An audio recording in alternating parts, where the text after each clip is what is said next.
بنو عمر بن عوف قبیلے کی صلح کرانے کے لیے حضور تشریف لے گئے. واپسی آتے ہوئے وقت کچھ لگ گیا. صحابہ یہ سمجھے کہ حضور کو وہاں مصروفیت زیادہ ہو گئی ہے تو چلو نماز کا وقت جا رہا ہے تو ہم جماعت کر لیتے ہیں. تو جماعت شروع ہو گئی. حضرت ابوبکر صدیق رضی اللہ تعالی عنہ کو مصلی پہ کھڑا کر دیا گیا. چونکہ ایک موقع آیا حضور نے حضرت ابوبکر کو مصلی پہ کھڑا ہونے کا حکم دیا. مرو ابا بکر فلیصلی بالناس. یہ حضور نے ایام مرض میں فرمایا. ابو بکر کو حکم دو کہ وہ لوگوں کو نماز پڑھائے. حضرت عائشہ رضی اللہ تعالیٰ عنہ فرماتی ہیں کہ میں نے کہا حضور وہ رقیق القلب ہیں, جب مصلی پہ آپ کو نہیں پائیں گے تو وہ گوارا نہیں کر پائیں گے, یہ حکم کسی اور کے لیے ارشاد کر دیجیے. حضور نے پھر فرمایا مرو ابا بکر فلیصلی بالناس. ابو بکر کو حکم دو کہ وہ لوگوں کو نماز پڑھائے. کہتے ہیں میں نے پھر یہ بات کہی. جب تیسری مرتبہ ہوئی تو حضور غصے میں آ گئے. فرمایا کسی قوم کے لیے مناسب ہی نہیں کہ ابو بکر ان کے اندر رہتے ہیں اور امامت کوئی اور کروائے. ابو بکر کو حکم دو کہ وہ مصلی پہ کھڑے ہو. اب یہ موقع بھی ایسا تھا, سب صحابہ نے کہا کہ حضرت آئیے. تو حضرت ابو بکر صدیق رضی اللہ تعالیٰ عنہ مصلی پہ کھڑے ہو گئے. پیچھے صحابہ کی صفیں بند گئی, نماز شروع ہو گئی. اتنے میں حضور بھی فارغ ہو گئے. قبیلے کے صلح کے لیے گئے تھے, کام ہو گیا, حضور واپس تشریف لائے. دیکھا تو جماعت کھڑی ہے.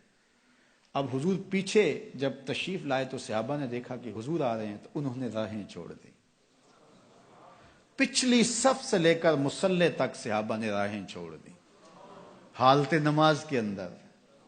اللہ اکبر. کہاں خیال سے نماز ٹوٹے اور کہاں نماز کے اندر حضور کو پروٹوکول دیا جا رہا ہے, حضور کا استقبال ہو رہا ہے اور حضور کو راستہ مل رہا ہے. اللہ اکبر. اب صدیق اکبر رضی اللہ تعالیٰ نماز پڑھا رہے ہیں. لا یلتفت یمینا ولا یسارا. آپ جب نماز پڑھتے تھے اتنا انہماک ہوتا تھا کہ دائیں بائیں کی خبر نہیں ہوتی تھی. اب سارے صحابہ حضور کو راستہ دے رہے ہیں, حضور قریب آ گئے, لیکن حضرت ابوبکر صدیق نماز پڑھا رہے ہیں. صحابہ نے اپنے ہاتھوں کی پشت پر تصفیح کی. ایک ہوتا ہے تالی لگانا اور ایک ہوتا ہے ہاتھ کی پشت پہ. یہ عرب تعجب کے طور پہ کرتے تھے, آج بھی عرب کرتے ہیں. جب بھی کوئی ایسا فعل ہو تو وہ کہتے ہیں ہاتھ کے پشت پہ جو ہے وہ ایسے ہاتھ پھیرتے ہیں, تصفیح. تو صحابہ نے تصفیح شروع کر دی حضرت ابوبکر صدیق کو مخاطب کرنے کے لیے, ان کو بتانے کے لیے. اب ایک نے کی, حضرت ابوبکر صدیق نماز پڑھاتے رہے, دوسرے نے کی, تیسرے نے کی, حتیٰ کہ اکثر نے ایسے تصفیح شروع کر دی. حضرت ابوبکر صدیق سمجھ گئے کہ کوئی غیر معمولی واقعہ ہو گیا ہے. تو انہوں نے تھوڑا سا غور کیا تو جان عالم کھڑے تھے. حضور جلوہ فراز تھے, دل و قلب و نگاہ کا مرشد اولین اور ظاہر اور باطن کا امام کھڑا تھا. تو حضرت ابوبکر صدیق پیچھے سرکنے لگے. تو حضور نے ہاتھ سے اشارہ کر کے ان کو وہی نماز پڑھانے کے لیے ارشاد کیا کہ تم ہی کھڑے رہو. لیکن حضرت ابوبکر صدیق اشارہ دیکھنے کے باوجود پھر تشریف لے آئے اور حضور پھر مصلی پہ تشریف لائے, نماز پڑھائی, سلام پھرا. پھر حضرت ابوبکر صدیق سے مخاطب ہوئے. کہا ابو بکر جب میں نے کہا تھا کہ تم نماز کے مصلی پہ رہو, تم اس کے باوجود پیچھے کیوں آ گئے؟ تو سنو حضرت ابو بکر نے کیا جواب دیا. یہ سارا واقعہ بخاری میں ہے.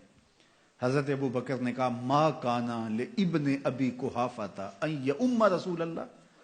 یا رسول اللہ صلی اللہ علیہ وآلہ وسلم, ابو قحافہ کے بیٹے کی یہ جرت کب ہوئی کہ رسول اللہ کے آگے کھڑا ہو کے نماز پڑھائے؟ اللہ اکبر. اب حالت نماز میں حضرت ابوبکر صدیق رضی اللہ تعالی عنہ پیچھے سے رکھ گئے اور حضور مصلی امامت پہ آتے ہیں. صحابہ نے راستہ چھوڑا. یہ ہے رسول اللہ کی تعظیم, یہ ہے رسول اللہ کا پروٹوکول. ہمیں تاریخ بتاتی ہے کہ صلح حدیبیہ کے بعد سیدھا فتح مکہ ہوا ہے, کوئی جنگ درمیان میں نہیں ہوئی. جب امت نبی کی تعظیم کرتی ہے تو کفار کے دل میں رعب پیدا ہوتا ہے, اور جب امت نبی کی تعظیم نہیں کرتی تو کفار دلیر ہوتے ہیں. یہ جو خاکے روز تراشے جا رہے ہیں اور یہ روز قیامتیں توڑی جا رہی ہیں, یہ کوئی اتفاقاً تھوڑا ہو رہا ہے. یہ سب کچھ اس لیے کیا جا رہا ہے, سب کچھ اس لیے کیا جا رہا ہے کہ امت کے سینوں سے حضور کی محبت کا جوہر نکال دیا جائے, حضور علیہ السلام کی تکریم ان کے سینوں میں کم ہو جائے. کیونکہ تسلسل کے ساتھ ایک چیز بار بار جب کی جائے گی تو سہنے کی سکت پیدا ہو جائے گی ان کے اندر.